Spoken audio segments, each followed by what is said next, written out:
მეცნობიერი თუ აქვს ტექსტს. პროექტთან მივედი.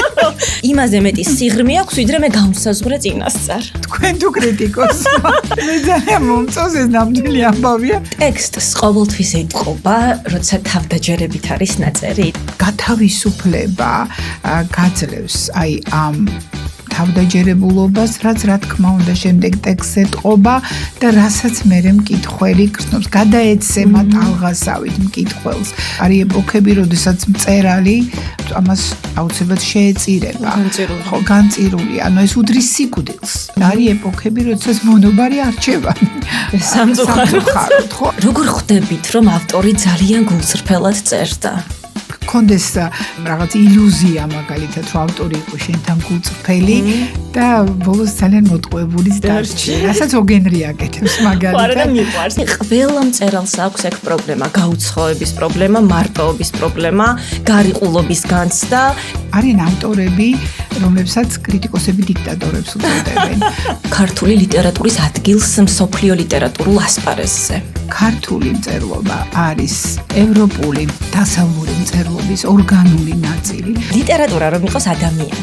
როგორი ადამიანი იქნებოდა და რაზე დაელაპარაკებოდით? ჩემთვის ეს იქნებოდა მამაჩემი, რომელიც ძალიან ახალგაზრდა გარდაიცვალა და რომელიც მე ძალიან დამაკლდა მაშინ და სულ მაკლია. მოგესალმებით, თქვენ უყურებთ ლიტგურუს შემოქმედებით პოდკასტს, რომელიც განკუთვნილია იმ ადამიანებისთვის, ვისაც აინტერესებს ლიტერატურა, საგამომცემლო ინდუსტრია და საკუთარი თავის შეცნობა. ამისთვის ყოველ 4 შაბათს 8 საათზე ჩვენ, მე თათული ღვინიანიძე და ჩემი მიერ მოწვეული ძალიან კომპეტენტური სტუმრები, გაგიზიარებთ ჩვენს ცოდნას, ჩვენს გამოცდილებას და ვეცდებით, რომ მარტივად მოვიტანოთ ინფორმაცია თქვენთან. დღეს პირველ ეპიზოდში ჩვენ ვისაუბრებთ ლიტერატურის ბუნებაზე, სახეზე და ხასიათზე. ამაში კი ქალბატონი ირმა დამეხმარება, თუმცა სანამ კითხვებზე გადავიდოდეთ, მინდა რომ თქვენს ბიოგრაფიაზე მოკლედ ვისაუბრო, იმიტომ რომ ეს არის შთამბეჭდავი გზა. დავიწყოთ იქიდან, რომ ხართ ლიტერატურის მცოდნე, თავად მწერალი, რედაქტორი, უნივერსიტეტის ლექტორი და ამასთანავე დირექტორი. მინდა რომ ცოტა უფრო ღრმად შევიდეთ თქვენს რეზიუმეში და გთხოვთ თავად გაგვეცნოთ, გვიამბოთ, საიდან დაიწყო ეს ყველაფერი და ამჟამად კარიერის რა ეტაპზე ვართ. მოგესალმებით, პირველ რიგში ძალიან დიდი მადლობა მოწვევისთვის. ძალიან სასიამოვნოა რომ ვარ დღეს თქვენი სტუმარი და როგორც გაირკვა პირველი სტუმარი. რაც შეეხება ჩემს ბიოგრაფიას, არ ვიცი ხა რამდენად განსაკუთრებულია, ამ ეტაპზე მე ვარ თბილისის სახელმწიფო უნივერსიტეტის პროფესორი, ვარ ზოგადი და შედარებითი ლიტერატურათმცოდნეობის კათედრის გამგე, ამავე დროს ხელმძღვანელობ ქართული ლიტერატურის ინსტიტუტს და ვარ შედარებითი ლიტერატურის ქართული ასოციაციის პრეზიდენტი. აი ამ ეტაპზე ვიმყოფები ახლა. გზა რასაკვირველია იყო საინტერესო, რომელიც გავიარე. ამ გზაზე ყველაფერი იყო, წარმატებებიც, მარცხებიც, მაგრამ გზაც ამიტომ ქვია ალბათ, რომ ეს ყველაფერი უნდა გაიარო და დაძლიო. მე ვიცი რომ ასე მეტი სამეცნიერო ნაშრომი გაქვთ, პუბლიკაცია, ასევე წერთ წიგნებს და თანამშრომლობთ საერთაშორისო დონის გამოცემებთან. აი ესეც რომ მიმოვიხილოთ. დიახ, მართლაც დაგროვდა ნაშრომები ამ ხნის განმავლობაში და სასიამოვნოა რომ მათ შორის არის მონოგრაფიებიც და კიდევ უფრო სასიამოვნოა ის რომ მონოგრაფიები არის ციტირებული როგორც ქართველი კოლეგების ისე უცხოელი კოლეგების მიერ ჩვენთვის მეცნიერებისთვის ციტირება არის მნიშვნელოვანი საზომი. რაც შეეხება თანამშრომლობას უცხოურ გამომცემლობასთან ეს ჩემი ბოლო 10 წლეულის ესე ვთქვათ მოღვაწეობის ერთ-ერთი მთავარი სამიზნეა. აქეთ მივდივარ მე როგორც მეცნიერი და როგორც ინსტიტუტის დირექტორს მიმყავს ინსტიტუტის სამეცნიერო მუშაობაც, ვინაიდან დაბეჯითებით მიმაჩნია, რომ ქართული ლიტერატურა და ქართული ლიტერატურათმცოდნეობა იმსახურებს იმას, რომ ის იყოს ცნობადი საერთაშორისო მასშტაბით და აღიარებული. თანამშრომლობთ ისეთ გამომცემლობებთან, როგორიც არის ბრილის გამომცემლობა, პიტერ ლანგი, ჩემპიონი და სხვადასხვა არ დამავიწყდეს რამე. სხვათა შორის მე მახსოვს ჩვენ ვისაუბრეთ და მაშინ მიამბეთ რომ ჩატარდა საერთაშორისო კონგრესი შედარებითი ლიტერატურის მიმართულებით და საოცარი გამოხმაურება მოჰყვა, იმიტომ რომ დაახლოებით 1500 ადამიანი ჩაერთვა ამ ღონისძიებაში. მოკლედ ვფიქრობ რომ ამასაც უნდა შევეხოთ. დიახ, ძალიან დიდი მადლობა ამ საკითხის წამოწევისთვის. ეს ალბათ არის ჩემი კარიერის და ქართული ლიტერატურის ინსტიტუტის ასე ვთქვათ ცხოვრების ბოლო პერიოდის ყველაზე მნიშვნელოვანი მოვლენა. დიახ, 2022 წელს თბილისში ჩატარდა შედარებითი ლიტერატურის მსოფლიო კონგრესი. აი, უფრო გასაგებად რო ავხსნა, ეს არის ჩვენს დარგში როგორც ოლიმპიადა. 3 წელიწადში ერთხელ იმართება და თავს უყრის ლიტერატურაცოდნეობით რესურსებს მსოფლიოს აბსოლუტურად ყველა ქვეყნიდან და 1500-მდე მონაწილე იყო ჩართული თბილისის კონგრესში. ეს იყო უაღრესად მნიშვნელოვანი მოვლენა ჩვენთვის, რასაც მოყვა დაახლოებით 10-მდე სერიოზული წინადადება საერთაშორისო საგამომცემლო სახლებიდან და რაც თავარია მოყვა კიდევ ერთი მნიშვნელოვანი პროექტი, რომელსაც შეიძლება ასე დავარქვათ, ქართული ლიტერატურა მსოფლიოს მასშტაბით. ჩვენ უკვე მესამე წელია ჩვენი გუნდი სხვადასხვა ქვეყნებში ძალიან მსხვილ სამეცნიერო და საუნივერსიტეტო ცენტრებში ვატარებთ ლექციებს ქართულ მწერლობაზე და ეს ლექციები საკმაოდ რეზონანსულია. არ შემიძლია ეს კითხვაც არ დავსვა, იმიტომ რომ ლოგიკურად საუბარმა მოიტანა. თქვენ როგორ ხედავთ ქართული ლიტერატურის ადგილს მსოფლიო ლიტერატურულ ასპარეზზე?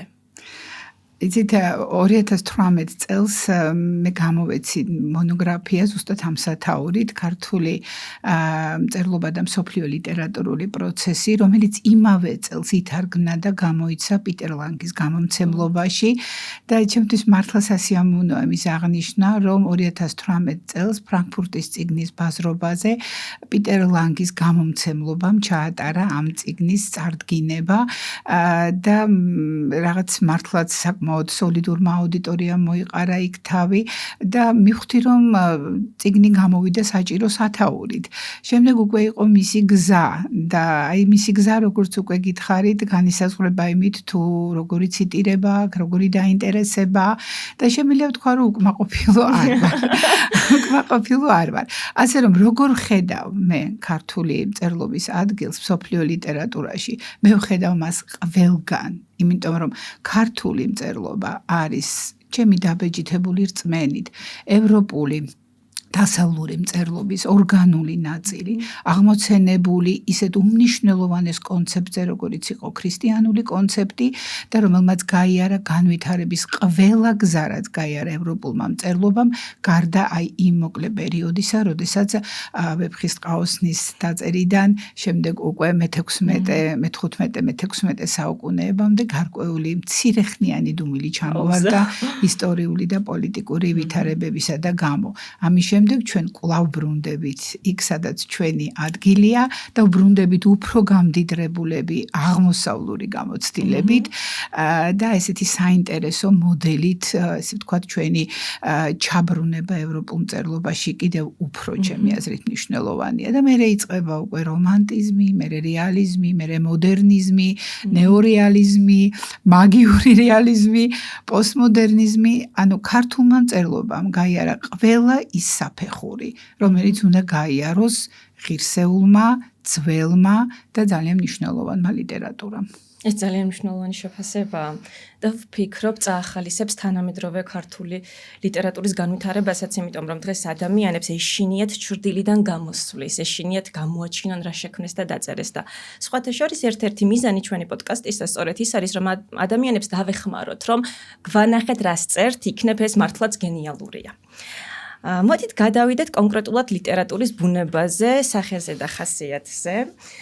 ამ კითხვებზე რაც ვფიქრობდი, ჩემი მიზანი იყო ცოტა სხვაგვარად წარმომეჩინა ლიტერატურა და არა თქვა შაბლონურად. შეიძლება წიგნი გადაშალო, ამოიკითხო ლიტერატურის განმარტება და დარჩეს ეს მშრალი პასუხი შენს გონებაში. მაშინ როცა ლიტერატურა არის ძალიან ფართო, მრავალმხრივი, მრავალი კუთხით უნდა შეხედო მას. და პირველი კითხვა ასეთია. პირადად თქვენთვის რა არის ლიტერატურა? ხელოვნება, რეალობის ასახვა, სამყაროსთან კომუნიკაცია თუ რეფლექსიის ფორმა საკუთარი თავის შეცნობისთვის? იცით, მე გიპასუხებთ, რომ ლიტერატურა არის ეს ყველაფერი ერთად. იმიტომ რომ ჩემთვის რთულია გამოვყო რომელი არის და რომელი არ არის. აი პირველი თქვით არის თუ არა ლიტერატურა, ხელოვნება.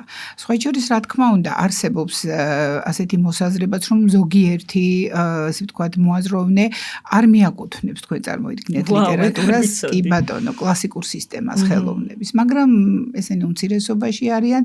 ლიტერატურა არის სიტყვის ხელოვნება.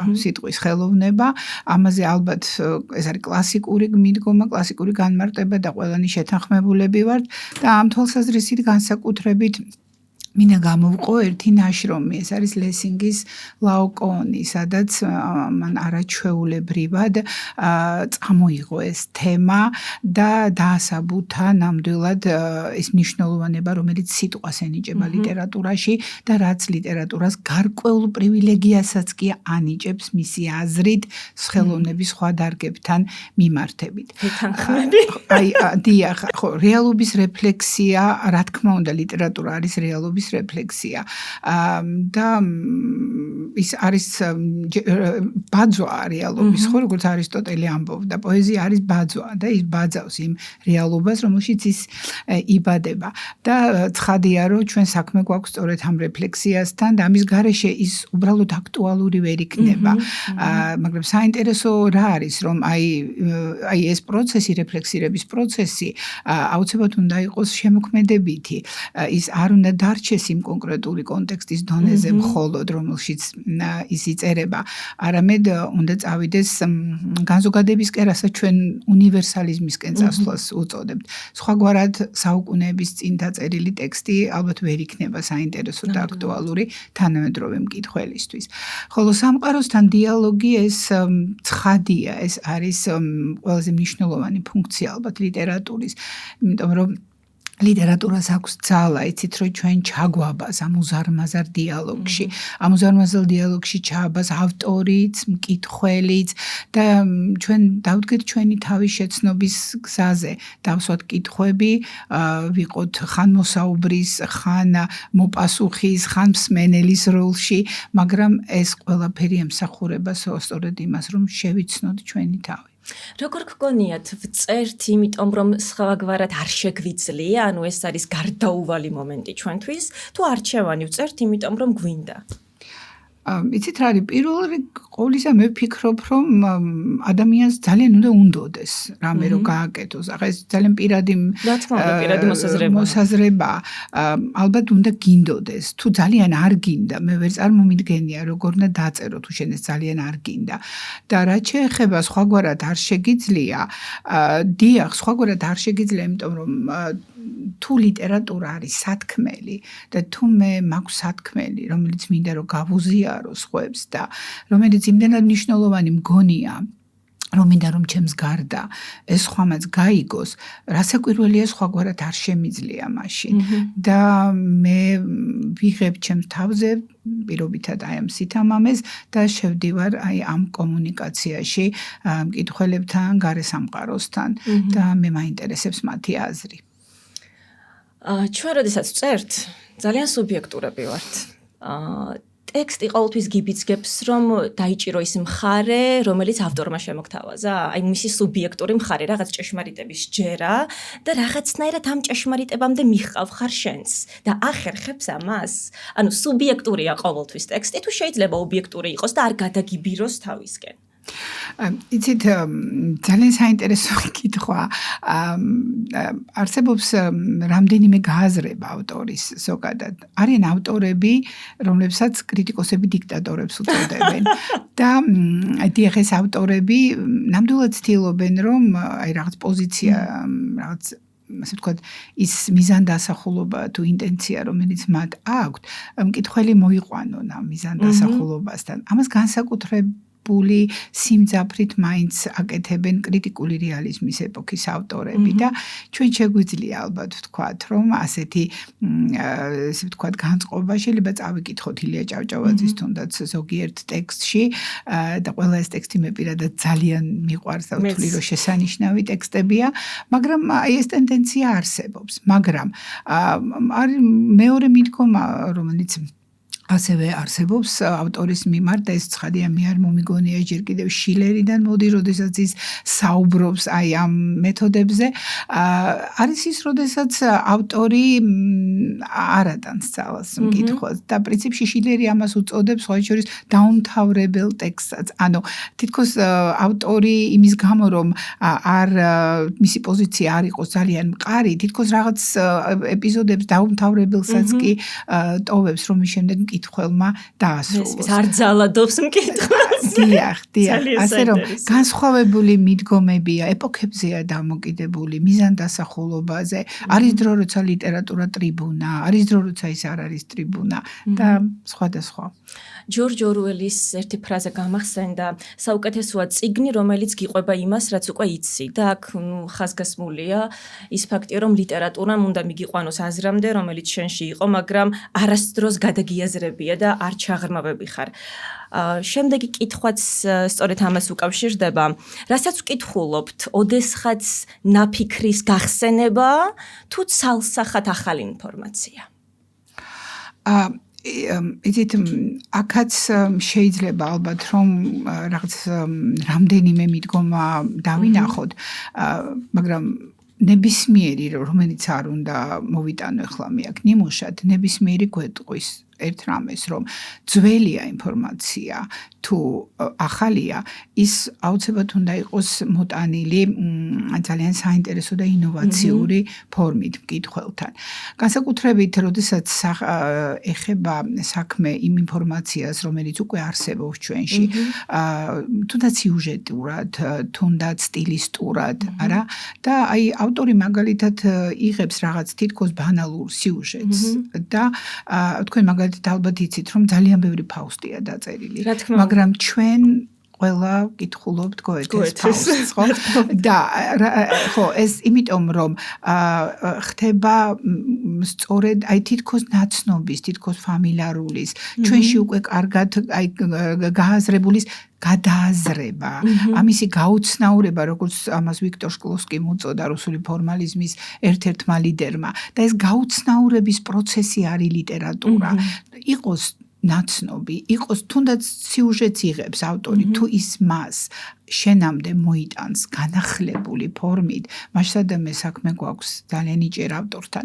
და არის კიდევ არ მინდა რომ დამავიწყდეს რეცეპციული ესთეტიკის მართლაც გენიალური წარმომადგენელია ხანს რობერტი აუსი, რომელიც ასეთ რაღაცას წერს, რომ შემოაქვს ცნება მოლოდინის ჰორიზონტი და ამბობს ესეთ რამეს და კარგი ნათქვამია, რომ აი ყოველი ტექსტი, განსაკუთრებით ის ტექსტები, რომელიც თითქოს რაღაცას ნაცნობს გვიყვებიან და რაღაც აი თითქოს ეს ყველაფერი თითქოს იცი, მკითხველს უყალიბდება მოლოდინი.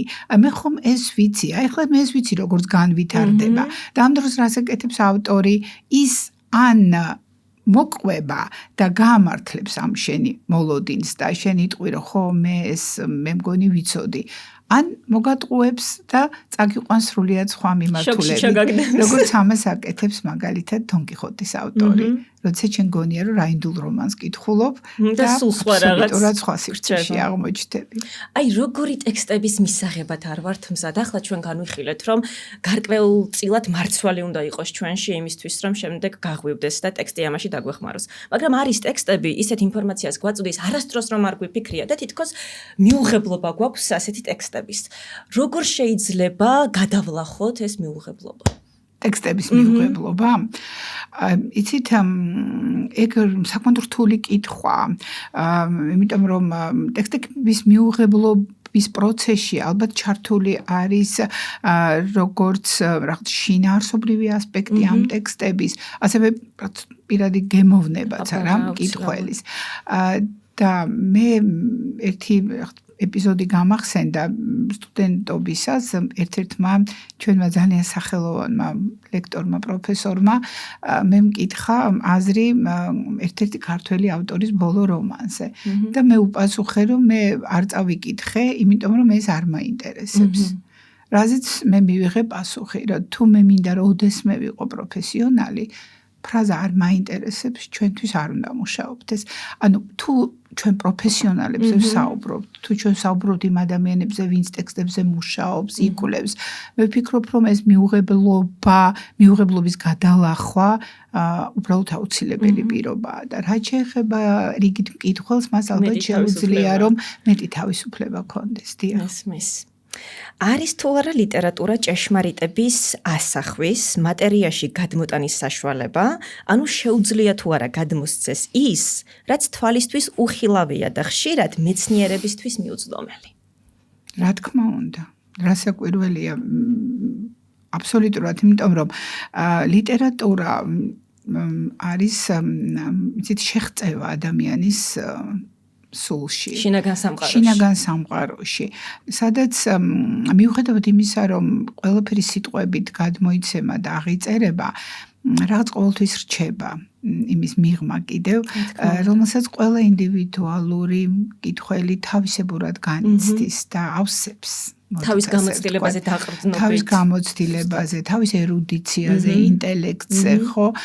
ჩვენ შეიძლება ერთი და იგივე ტექსტი დაურიგოთ ათობით ადამიანს და სრულიად სხვადასხვა უკავშირი მივიღოთ ამ ადამიანებისგან. ეს სხვათა შორის ნათქვამი აქვს, რომ ერთი და იგივე წიგნი სხვადასხვა ადამიანის ხელში განსხვავებული ნაწარმოებია. აბსოლუტურად, ისევე როგორც სხვათა შორის განსხვავებულად იკითხება სხვადასხვა ასაკში ერთი და იგივე ტექსტი. იმიტომ რომ ალუზიებს სხვანაირად ხედავ, მეტაფორებსაც სხვაულად აღიქვამ.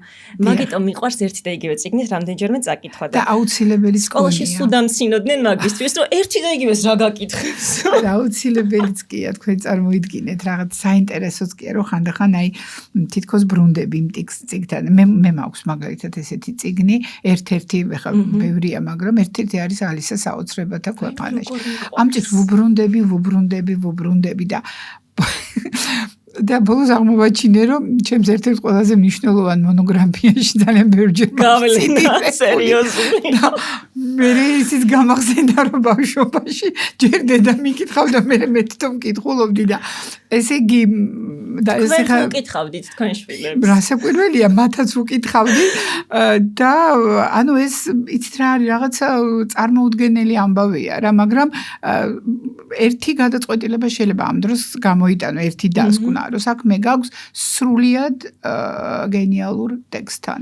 სხვათა შორის მომდევნო კითხვასთან რაღაცნაირად ძალიან ლოგიკურად მივედით, ტექსტებს დიდი გავლენა აქვს ჩვენს ცნობიერებაზე. და საინტერესოა ემოციური თვალსაზრისით თუ არის ძლიერი კატალიზატორი ჩვენთვის.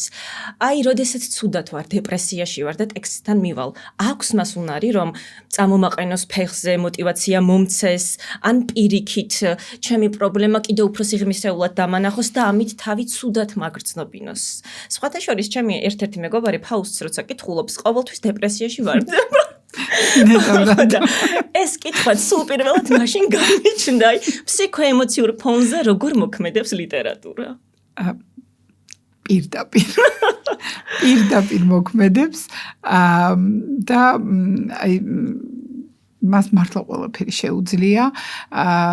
თქვენ შეგიძლიათ რომ ძალიან რაღაც როდესაც არ ახართ იმ მდგომარეობაში, რომელშიც ანუ თქვენ თავის დანახვა არ გინდათ, შეიძლება აი ამ დროს ნამდვილად შეიძლება რომ გადმოიღოთ წიგნი, რომელიც ოდესღაც სადღაც როგორც ნათელი სხივი ესეა ჩარჩენილი და ამ წიგნს თქვენ ნამდვილად გამოყავხართ ამ მდგომარეობიდან. ეცით მე ვიხსენებ მაგალითად ერთხელ როგორ დავჯექი და 3 საათის განმავლობაში ვკითხულობდი რეზო ინანიშვილს. და მე ავდექი სხვაგვარი. ჯერა იმიტომ რომ აი მე მივხვდი რომ მე რაღაც ძალიან კეთილი მჭირდებოდა, იცით, რაღაც ძალიან ადამიანური, ისეთი რომელიც უბრალოდ დამანახებდა რომ სიკეთეს ბევრია და რო ძალა აქვს. დიახ, და აი მე გადმოვიღე რეზო ინანიშვილი და რამდენიმე საათი აი ესე აუდგომლად სავარძელში ვკითხულობდი და მართლა ეს იყო აი თითქოს რაღაც თავიდან გადააზრება ბევრი პრობლემის და რა თქმა უნდა ეს იმას ნიშნავს რომ საქმე გვაქვს დიდ მწერალთან. როგორი ტექსტები უფრო მნიშვნელოვანია? ის რომელიც ჩვენში ბადებს იმედს, აი თუნდაც ეს მომენტი რომ ეს სიკეთე მჭირდებოდა და სიკეთე მომცდა რწმენა ამ წიგნმა, თუ ის ვინც უსიამოვნო რეალობას გვთავაზობს თავის ნაწარმოებებში. აი როგორი ავტორები უფრო გვჭირდება და როგორი წიგნები უფრო გვჭირდება. ნუ მე მესმის რომ ორივე საჭიროება არსებობს, მაგრამ ყველა გვჭირდება. იცით რა არის? საბოლოო ჯამში, როცა ჩვენ ლიტერატურაზე ვსაუბრობთ, ჩვენ ვსაუბრობთ ესთეტიკურ ფენომენზე, ხო?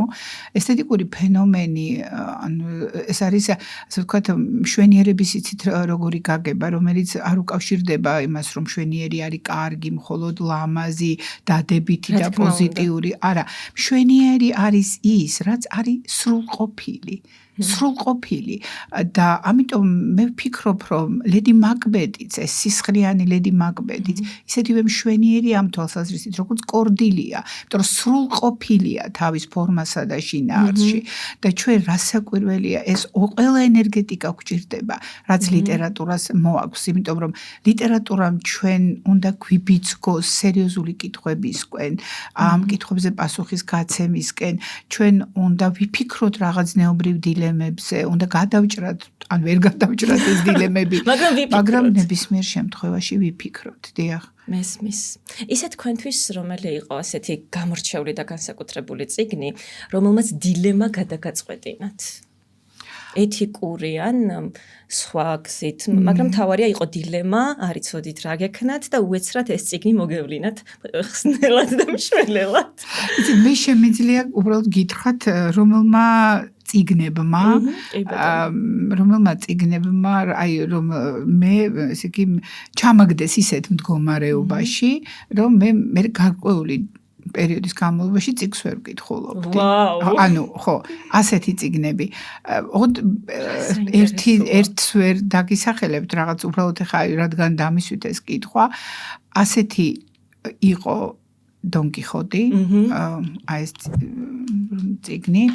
შემდეგ ეს იყო იდიოტი დოსტოევსკის. აი მახსოვს ზუსტად.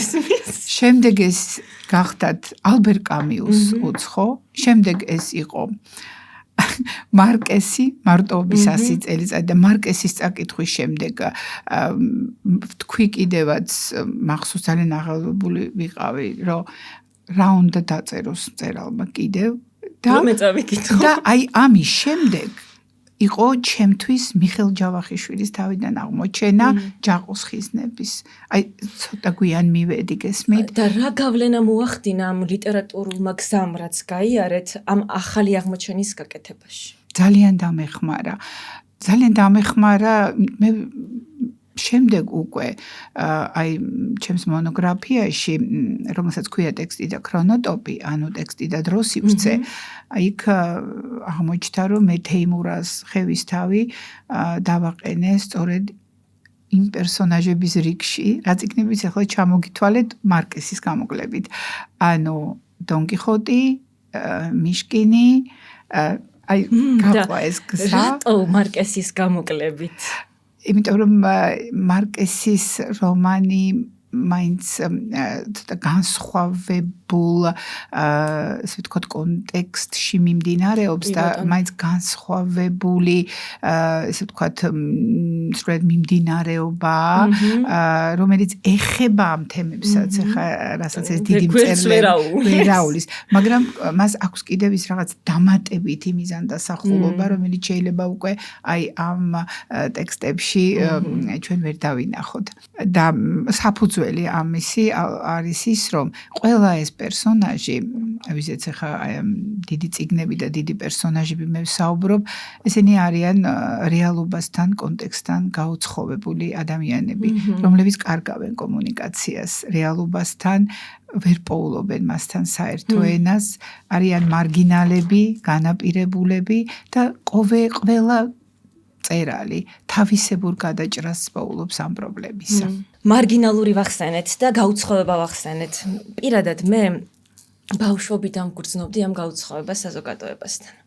არ ვიცი, იმიტომ რომ მე ცოტა ჩაკეტილ სისტემაში გავიზარდე, დასავლეთში კიდევ უფრო ზედმიწევნით გთხოვენ, რომ მისდიო ტრადიციებს, იყო ცოტა შაბლონური, არ უნდა განსხვავდებოდე მოკლედ და მე როგორც დედაჩემი მიყვება ფაქტობრივად 3 წლიდან გამოკვეთილი პიროვნება ვიყავი და რაც უფრო ვიზრდებოდი, მით უფრო მქონდა ეს შინაგანი მოთხოვნილება, რომ ჩემი ინდივიდუალიზმი დაენახათ და ყოველთვის ვაწყდებოდი კედელს, რამაც გამოიწვია გაუცხოვების განცდა და მე ვიფიქრე ასეთი რაღაც, როცა სხვა მწერლებიც გავიცანი და როცა ბევრი რამ წავიკითხე, მგონი ყველა მწერალს აქვს ეგ პრობლემა, გაუცხოვების პრობლემა, მარტოობის პრობლემა, გარიყულობის განცდა იმისა, რომ ვერ აღიქვამენ ან არასწორად აღიქვამენ და შეუძლებელია ეს ტექსტებში არ რეზონირდებოდეს და ვერ ვხედავდეთ.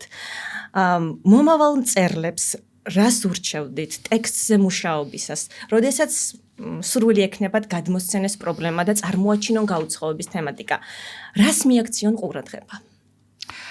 იცით, ეხლა ესე უცებ ჩემთვის ცოტა რთულია, მე არ მგონია რომ რამე მზა რეცეპტი ამისთვის არსებობდეს, მაგრამ ერთი რამ მაინც მინდა ალბათ რომ ვთქვა, როგორ ღრმადაც არ უნდა მიდიოდეს აი ამ მიმართულებით ავტორი და ჩვენ ჩამოვთვალეთ, ჩამოვასახელეთ აქ გენიალური წიგნები, მათი ავტორები, დიდი პერსონაჟები, ხო? როგორადაც ღრმად არ უნდა მიდიოდეს, მე მაინც ვფიქრობ, რომ არასდროს ალბათ არ ღირს მკითხველის დავიწყება, მოდით ესე ვთქვათ. იცით, ანუ მკითხველის დავიწყება. ყველაზე არაკითხვადი რომანების ავტორებიც კი და ერთ-ერთი რა თქმა უნდა ჯოისია და პრუსტიმეო და ასე შემდეგ. მე ვფიქრობ, რომ მათ ზუსტად ჰქონდათ წარმოდგენილი ის ფოკუს ჯგუფი, მოდით ესე ვთქვათ, ვისთვისაც ისინი ქმნიდნენ. არ შეიძლება მკითხველის დავიწყება და აი, როდესაც ავტორი არ კარგავს მკითხველს, როგორ ღრმადაც არ უნდა შედიოდეს ამ საკითხში, ის აუცილებლად წარმატებულად გაართმევს თავს. აი მე ბევრი კოლეგა მეუბნება ამ სიტყვებს, მე არასდროს ვფიქრობ მკითხველზე. მე არ ვარ სხვათა შორის მასე, იმიტომ რომ ისეთ თემებზე ვწერ, შეუძლებელია არ მაინტერესებდეს მივაწვდინე თუ არა ხმა ჩემს ადამიანებს.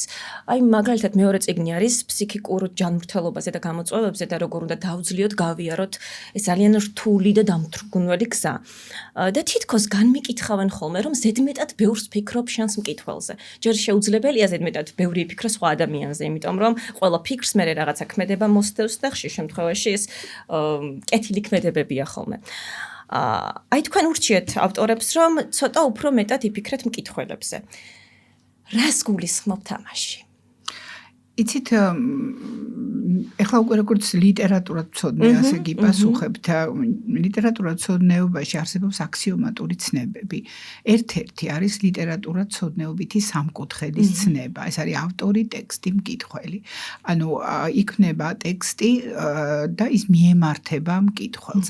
ამაზე მე უკვე მე-20 საუკუნის დასაწყისში ძალიან ბევრს წერდნენ კემბრიჯის ცნობილი პროფესორები, მათ შორის იყო ერთ-ერთი ბრწყინვალე მკვლევარი აივენ რიჩარდსი, რომელიც სხვათა შორის მოვიდა ლიტერატურათმცოდნეობაში ფსიქოლოგიის სფეროდან და რომელმაც განაცხადა, რომ მკითხველის ფაქტორი არის იმდენადვე მნიშვნელოვანი ლიტერატურაში, როგორც ავტორის ფაქტორი და დაეყრდნო ის არისტოტელეს და მან მიანიშნა მთელ საზოგადოებას იმაზე, რომ როდესაც არისტოტელე ტრაგედიის შესახებ წერდა და როდესაც ის წერდა შიშისა და სიბრალულის შესახებ, ის რეალურად მან ამით მოაწესრიგა ტრაგედიის აღქმა მკითხველის, მაყურებლის, რეციპიენტის მიერ, ასე ვთქვათ, არა?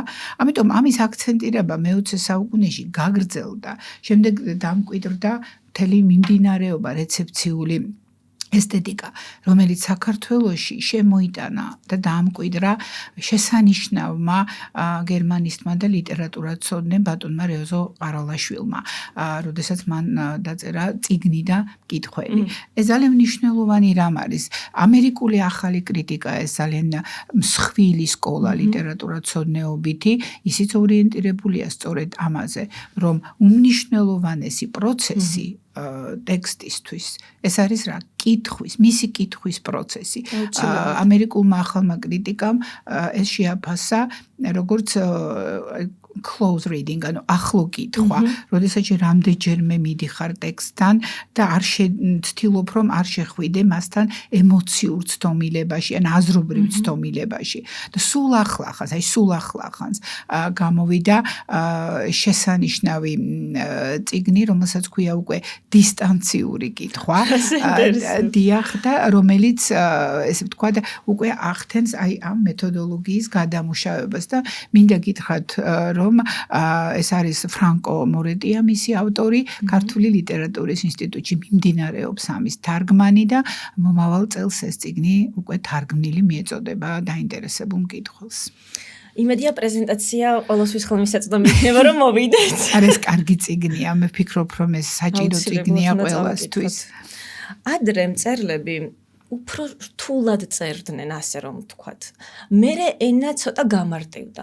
მაგრამ თანამედროვე ლიტერატურაში გაჩნდა შინაგანი მოთხოვნილება, რომ ვწეროთ რთულად იმისთვის, რომ კომპეტენტურები გამოვჩნდეთ. ჩავახვიოთ მაქსიმალურად ეს წინადადებები. მე მგონია, რომ ყველაფერი გენიალური არის მარტივი.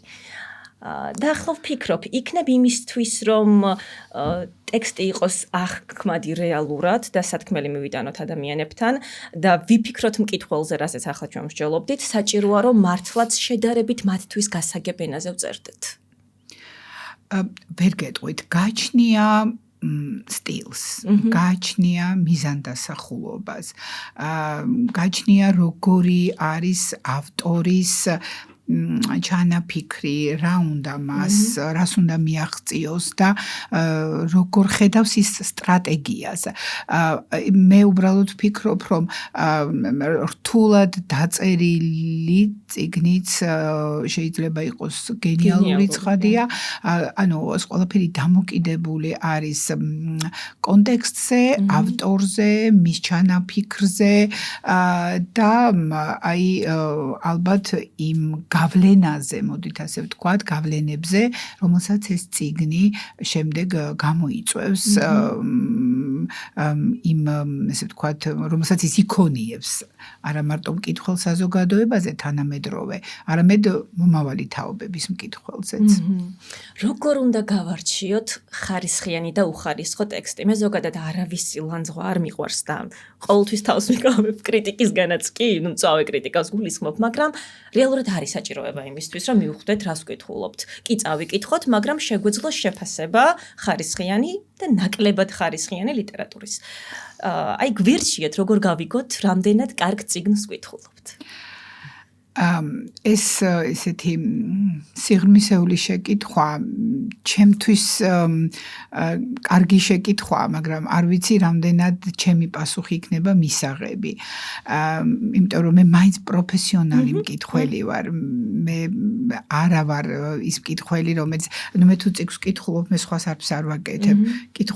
კითხვის პროცესი ჩემთვის არის საქმიანობის სახეობა, ხო? ამიტომ არ ვიცი ჩემი პასუხი, მაგრამ აი რასაც ვფიქრობ მოგახსენებთ. პირველ რიგში ჩემთვის კიდევ ვიმეორებ ლიტერატურა არის სათქმელი. ლიტერატურა არის მნიშვნელოვანი სათქმელი. თუ ანუ ავტორს არ აქვს ეს ბირთვი, ის რაღაცა სათქმელი, რომელიც მე ვფიქრობ, რომ ხო აი ეს ნამდვილად გასაზიარებელი ამბავი არის, ხო? ეს პირველი იმედგაცრუებაა ხოლმე, რომელიც ჩემში ისადგურებს.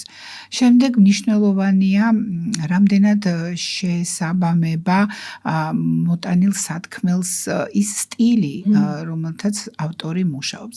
ეს უმნიშვნელოვანესია. პროფესიული თვალისთვის ეს ძალიან ცხადად ჩანს. რამდენად სტილისტურად, სწორად ხდება აი თემატური და მხატვრული ამოცანების გადაწყვეტა. აი ბოლო პერიოდში მე სიამოვნებით წავიკითხე კიდევ ერთხელ, იმიტომ რომ ადრე ვიცნობდი უკვე ამ რომანს, ზაირა არსენიშვილის რომანი ვასოფელო და მე დავწერე სტატია ამის შესახებ, რომელიც ძალიან მალე ამერიკაში დაიბეჭდება ერთ-ერთ პრესტიჟულ ჟურნალში და მიხარია, რომ ჩემი ბევრი კოლეგა ამ ქართველ მწერალ ქალბატონს გაიცნობს. ხო, აი ამ რომანში ჩემთვის საინტერესო აღმოჩნდა ბევრი რამ.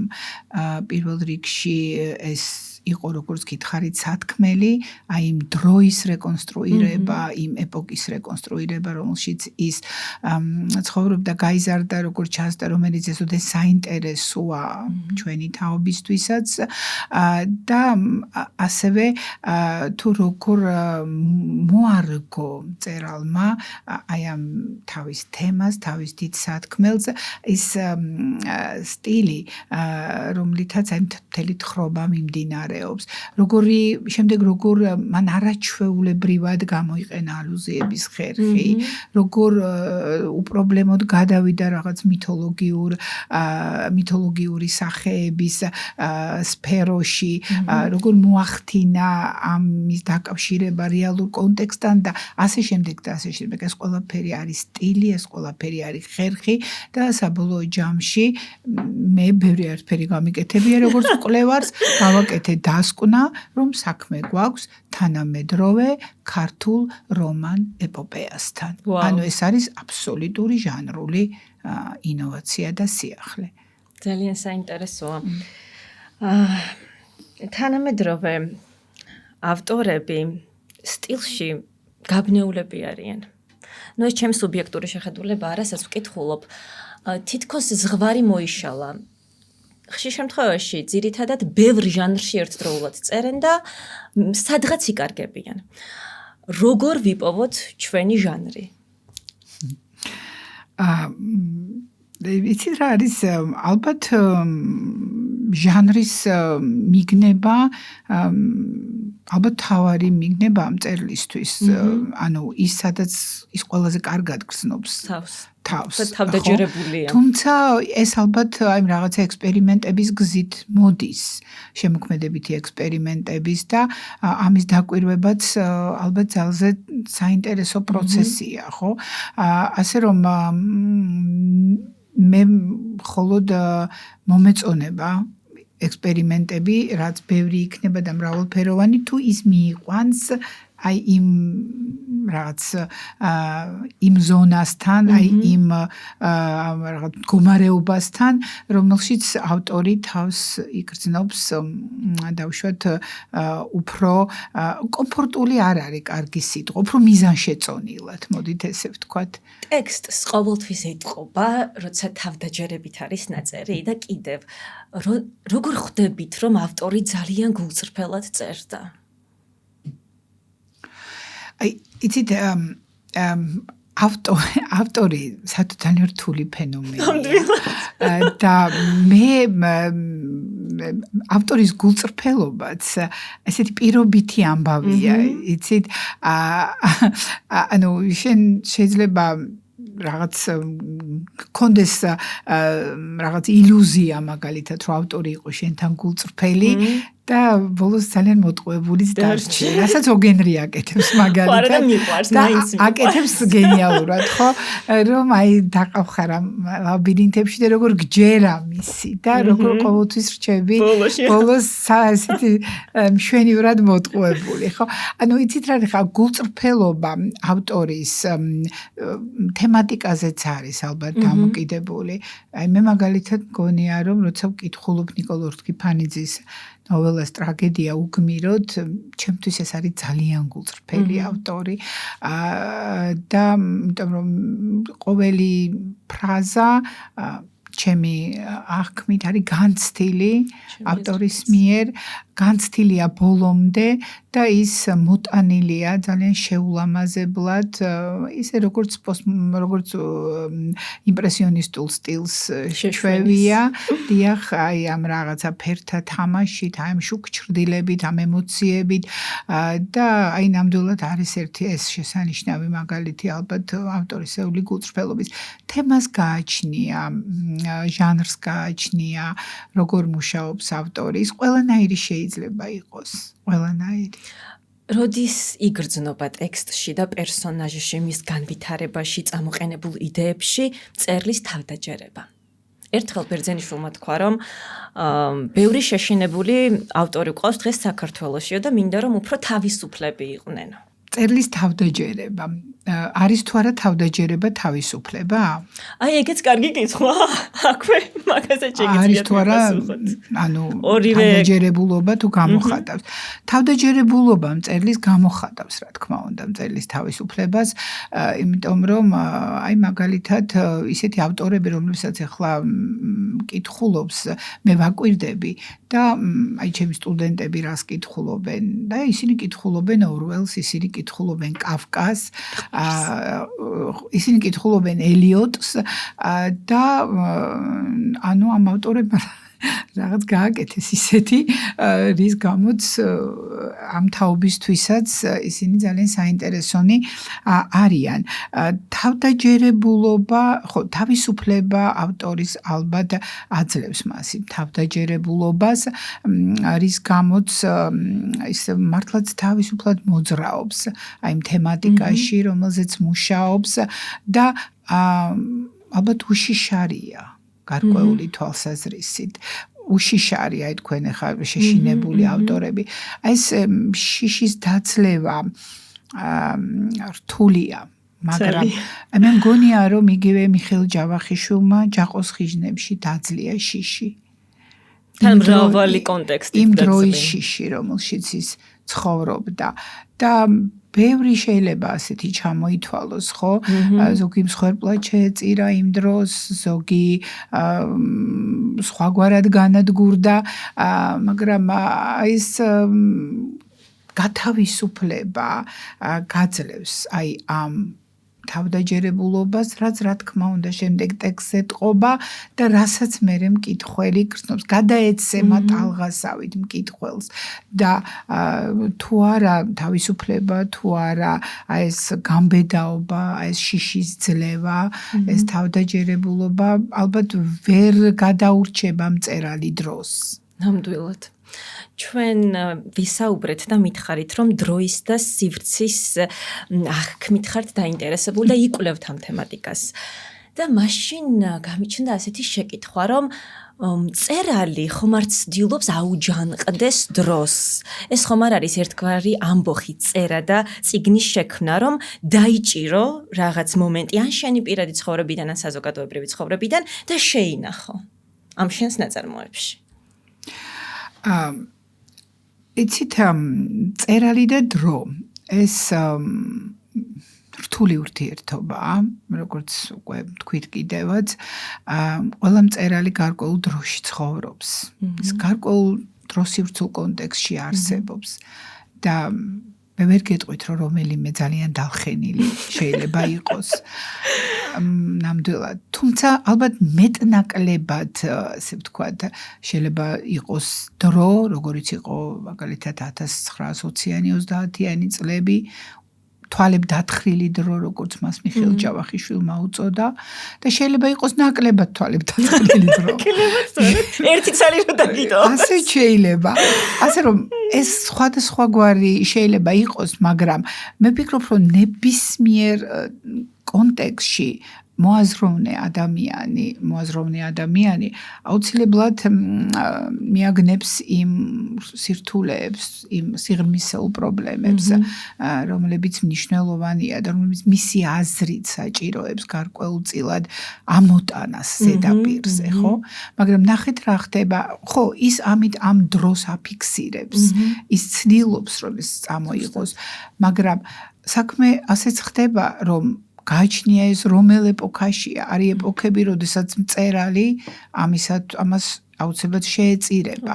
ხო, განწირული. ანუ ეს უდრის სიკვდილს, ხო? როგორც ვიხილეთ. დიახ, ანუ არის ეპოქები, როდესაც მონობა არის ასე ვთქვათ, მონობა არის, ასე ვთქვათ, დიქტატურის შედეგი. და არის ეპოქები, როდესაც მონობა არის არჩევანი. სამწუხაროდ, ხო? ანუ ეს ხო ყველაფერი მნიშვნელოვანია. და რაც შეეხება აჯანყებას დროის წინაშე, მე შეიძლება კარგად ვერ გავიგე შეკითხვა, მაგრამ წერლის აი ესე ამბოხი კონკრეტულ დროსთან, კი ბატონო, ეს არის, როცა ის იბრძვის, როცა ის რაღაცის წინააღმდეგია, როცა საკუთარი, ასე ვთქვათ, სიცოცხლის ფასად ხშირად, ასე ვთქვათ, ეწინააღმდეგება ამ პროცესებს, მაგრამ ზოგადად ბევრი მწერალი, თქვენ წარმოიდგინეთ, ეჭიდება დროის აი ამ აბსტრაქტულ კატეგორიას, ხო? აი მაგალითად ნაბოკოვი მთელი ცხოვრება იტანჯებოდა ამით. ის იტანჯებოდა აი ამ რა არის დრო, აი ამ ფენომენით და რამდენად შეეძლო დაუშვათ ადამიანს გასვლა დროის რეალურად. ნუ მას ფილოსოფიური პრობლემა აწუხებდა დროის, რომ ჯერ კიდევ როდის დაიწყო არა პლატონის და მანამდე კიდევ და ყველაფერი, მაგრამ საინტერესო იცით რა არის, რომ როცა ის გარდაიცვალა 1977 წელს მე მგონი, იგონებს მისი შვილი, რომ საწერი მაგიდა უცნაურად ალაგებული იყო იმ დილითო. ერთადერთი ფრაზა ეწერა ფურცელზე. მე შენთან ჭიდილში დავმარცხდი დრო. ანუ დროს დაუტოვა ბოლოს. ანუ ეს ეს იყო ბოლო ფრაზა, რომ ის მან აღიარა დროსთან. ანუ სხვადასხვა არსებობს დროის რეალური კატეგორია, რეალური კონტექსტი, რეალური ამბოხი და არსებობს ეს რაღაც გააზრება დროის, მარადისობის, ადამიანის ადგილის, მასში, მისი ძლევის და საბოლოო ჯამში აგერ ერთი მწერლის მაგალითს ეს მარცხით დასრულდა და მე ვფიქრობ, რომ ზოგადად ეს ალბათ ცოტა მარცხისთვის განწირული პროექტია. იქნებ ოდესმე ამოხსნათ კიდეც ეს ფენომენი. სხვა შორის მეც ძალიან დაინტერესებული ვარ და წერ რაღაც საინტერესო ტექსტს მაგაზე. ხო, აი. აი ფილოსოფიისკენ წავედით, რაღაც ამოუცნობისკენ გადავინაცვლეთ და შეუძლებელია ღმერთს არ შევეხო. ლიტერატურა ერთგვარი დიალოგია ღმერთთან, მაშინაც თუ კი ის დუმს. იცით, ლიტერატურა აუცილებლად არის დიალოგი უმაღლეს ძალებთან, აბსოლუტთან. ეს არის დიალოგი დიახ უზენაესთან, იმიტომ რომ როგორც ჩვენ თავიდან ვთქვით, სამყაროს შემეცნებაზე აქვს საუბარი, ხო? ჩვენ შევიმეცნებთ ლიტერატურის მეშვეობით სამყაროს, ჩვენ შევდივართ ამ უზარმაზარ დიალოგში, ავტორები და მკითხველები სამყაროსთან დიალოგში. და რა თქმა უნდა, ეს ყოველთვის არის აი ამ რაღაც უზენაეს და უმაღლეს ძალებთან დიალოგი. რაც შეეხება თვითონ აი ღმერთის ცნებას, ხო? მოგიხსენებათ დამოკიდებულება მისდამი აი დასავლურ ლიტერატურაში განსხვავებულია სხვადასხვა ეპოქაში. მაგალითად შუა საუკუნეებში ღმერთი არსებობს როგორც აბსოლუტური ჭეშმარიტება და ძახილის ნიშანია დასმული, ხო? და ამას როგორც ადრეული შუა საუკუნეების, ისე გვიანი შუა საუკუნეების წერლობა ემსახურება. მოდერნიზმის ეპოქაში ძახილის ნიშანი შეიცვლება კითხვის ნიშნით. არსებობს ღმერთი როგორც აბსოლუტური ჭეშმარიტება და აი მთელი მე-19 საუკუნის უკვე 40-იანი 50-იანი წლებიდან იწყება ისეთი პროცესები, რომლებიც ძალიან სერიოზულ საფრთხეს უქმნის აი შუა საუკუნეებიდან წამოღებულ აი ამ თითქოს გამყარებულ რაღაცა აქსიომატურ ცნებას და რაც ნუ მოდის მერე არის შოპენჰაუერის, კირკეგორის ფილოსოფია და მთავრდება ნიშეს ცნობილი ფრაზით ღმერთი მოკვდა, რომ ის ჩვენ მოვკალით ჩვენში. და ნახეთ რა საინტერესოა მოდერნიზმის კულტურა, ხელოვნება, მოდერნიზმის ეპოქის ლიტერატურული ყველა მიმდინარეობა იწყებს რას? ცდილობს პასუხი გაცეს ამ კითხვას, არსებობს თუ არა ღმერთი როგორც უმაღლესი ჭეშმარიტება და შესაძლებელია თუ არა დაუშვათ ინტერპრეტაციის იმ გზების მოძებნა, რომელიც მიიყვანს დაუშვათ საზოგადოებას და მკითხველს ჭეშმარიტებამდე. ამაზე პასუხის გაცემა სხვადასხვაგვარად ემსახურება სხვადასხვა მოდერნისტული სკოლა და მიმდინარეობა. და შემდეგ ჩვენ დავინახავთ, რომ ავანგარდი მთელ ამ ღონისძიებას მოდერნიზმისა ჩიხში შესულად გამოაცხადებს გამოაცხადებს რომ ის დამარცხდა. ძალიან საინტერესოა, იცით? შემდეგ უკვე მთლიანად დემითოლოგიზაციის პროცესი იწყება უკვე პოსტმოდერნიზმის ეპოქაში. ეს უაღრესად საინტერესოა. და ცოცხალი პროცესია. უაღრესად საინტერესოა, გამომრიცხავიც, თუმცა ერთმანეთთან ძალიან მჭიდროდ და ღრმად დაკავშირებული. კი ბატონო. ტექსტთან მინდა რომ დავბრუნდეთ. შეიძლება ტექსტს ტემპერამენტი ჰქონდეს, მე არ გულისხმობ პროტაგონისტის ტემპერამენტს. არამედ თვითონ უნიკალური ტექსტის ხასიათი და ტემპერამენტი, რომ დავხურე ეს წიგნი და ვიფიქრე, რომ როგორი სევდიანი წიგნი იყო, როგორი მძიმე იყო, პირიქით როგორი ცოცხალი წიგნი იყო, რაც თავისთავად მისი ნაწილია და არა თქვა პერსონაჟის. რა თქმა უნდა, ცალსახად, იმიტომ რომ როგორც ადამიანს აქვს ტემპერამენტი, ასევე აქვს ტექსტს თავისი ტემპერამენტი და არსებობს შედარებით უფრო ცოცხალი წიგნები, უფრო მდორე წიგნები, სხვადასხვა ტიპის წიგნებთან გვაქვს საქმე. მაგრამ ჩემთვის სხვაჩვენს ძალიან საინტერესოა ხოლმე, თქვენ რასაც ეხლა ამბობთ, თითქოს ამ ტემპების მონაცვლეობა თვითონ ტექსტის შიგნით, ხო? იმიტომ რომ ხან ასეთია, ხან ისეთი. ხო, ტექსტები, რომლებიც რაღაც აღმართებს თითქოს გადის და შენც ამ რაღაც მასთან ერთად დადიხარ. და მით უფრო უნიკალურად მოჩანს ჩემთვის ილია ჭავჭავაძის მოთხრობა სარჩობელაზე, რომელიც მოთხრობა, ეს ხო რომანი არ არის და აქ ძალიან რთულია, რომ ესეთი ამპლიტუდა დანახო, ხო? და საოცარია ეს ეპიზოდი, როდესაც პეტრე, რომელმაც არ იცის წერა კითხვა და მიიღებს ამ უცნობი ბიჭის წერილს, ვერ კითხულობს და ეს წერილი უნდა მიუტანოს თავის შვილს, რომ იმან წაიკითხოს. მე ვთვლი, რომ ეს არის გენიალური ეპიზოდი, მთელი ეს პატარა გზა მონაკვეთი, რომელსაც პეტრე გადის თუ გარბის ამ წერილით ხელში და თვალხილულად იცვლება მთლიანად ტექსტის ტემპორალური გარემო და ეს ტექსტი, რომელიც თავიდან ამ თითქოს წყალში ჩაწოლილი კამეჩებით და რაღაცა ზაფხულის ცხელი ტატით მოდის, უცებ ხდება ისეთი სწრაფ, ისეთი დინამიური, შენ ზუსტად იცი, რომ ახლა უნდა მოხდეს თავარი. ამიტომ როგორ შეიძლება ეს დავინახოთ? ქვეცნობიერი თუ აქვს ტექსტს. დავწერე ნაწარმოები. ფროიდთან მივედი. დავწერე ნაწარმოები, მჯერა რომ რაღაც კონკრეტული იდეა ჩავაქსოვე და უეცრად ხვდები რომ იმაზე მეტი სიღრმე აქვს, ვიდრე მე გამსაზღვრე წინასწარ. თქვენ თუ კრიტიკოსმა, იმიტომ რომ ხანდახან კრიტიკოსმა, ხანდახან მკითხველმა და ხანდახან თავად 20 წლის მერე რო გადავიქცე. მე ძალიან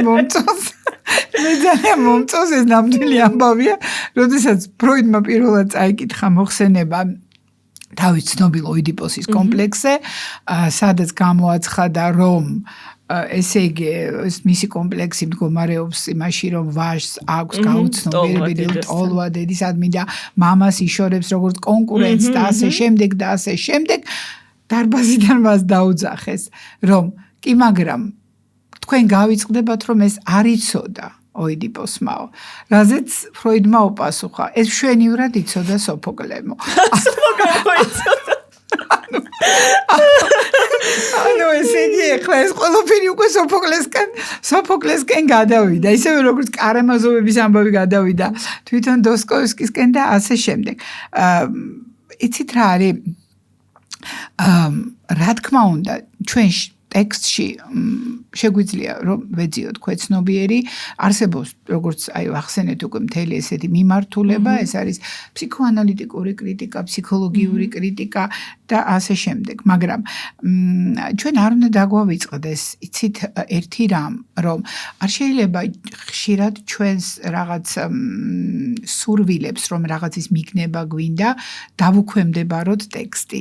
ანუ ტექსტზე ძალადობის უფლება კრიტიკოსს, წამკითხველს, ინტერპრეტატორს არ აქვს.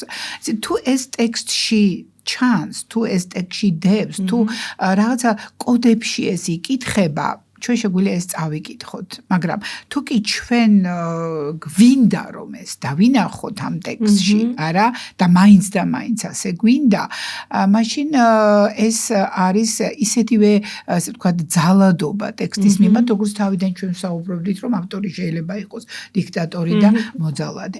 ანუ ინტერპრეტაციის პროცესი უნდა იყოს აუცილებლად დაფუძნებული თვითონ ტექსტზე.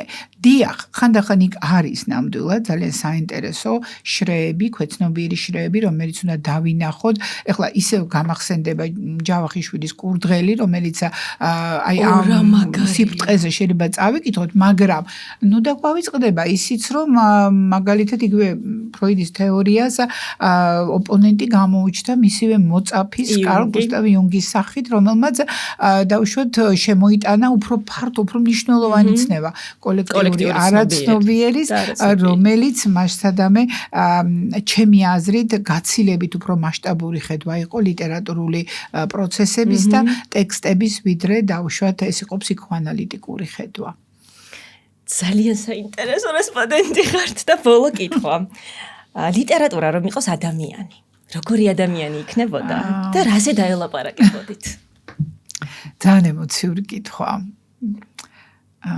ჩემთვის ეს იქნებოდა მამაჩემი, რომელიც ძალიან ახალგაზრდა გარდაიცვალა და რომელიც მე ძალიან დამაკლდა მაშინ და სულ მაკლია.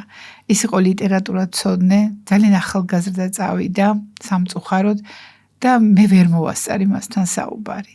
ამიტომ სულ მგონია, რომ ჩვენ უბრალოდ ვისაუბრებდით ბევრს, ამის საშუალება რო გქონოდა. ძალიან დიდი მადლობა. დიდი მადლობა. აი, ესეთი გულწრფელი იყო მართლა და ალალი.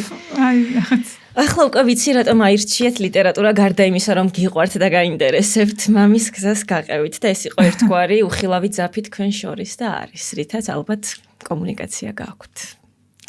მადლობა კიდევ ერთხელ რომ მეწვიეთ. საუკეთესო მომენტები მაჩვენეთ. მიხარია რომ მოგეწონათ. საინტერესო იყო თქვენთან საუბარი, თათული. მე მინდა წარმატებები გისურვოთ.